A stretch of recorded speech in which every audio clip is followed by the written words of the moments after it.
नमस्ते, प्रणाम, स्वागत बा रउरा सबके हमारा यूट्यूब चैनल पे। हम पूजा सिंह बहुत ही अच्छा एक गीत लेके आए बानी। सावन का गीत है, तो ये सावन में गीत सुनिए। गीत अच्छा भजन लगेगा तो मेरे वीडियो को लाइक कीजिएगा। चढ़ते सावनवा मनवा पागल भइले हो, जाइब देव घर नगरिया।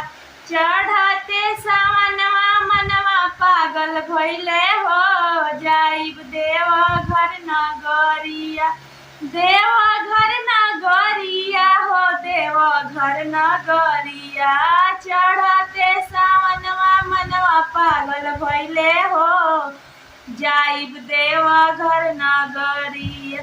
अरे केहू चढ़ावेला भंगिया धतुरवा, हमहू चढ़ाइब बेलपतिया हो, जाइब देव घर नगरिया। अरे हमहू चढ़ाइब बेलपतिया हो, जाइब देव घर नगरिया। चढ़ते सावनवा मनवा पागल भइले हो, जाइब देव घर नगरिया। अरे केहू चढ़ावेला भंगिया धतुरवा, हमहू चढ़ाइब गंगा जलवा हो, जाइब देव घर नगरिया।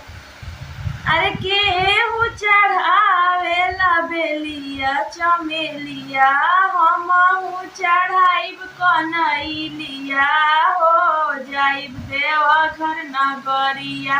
चढ़ते केहू जे मांगेला अन्न धन सोनावा, हमहू मांगब अपन सुहागवा हो, जाइब देव घर नगरिया।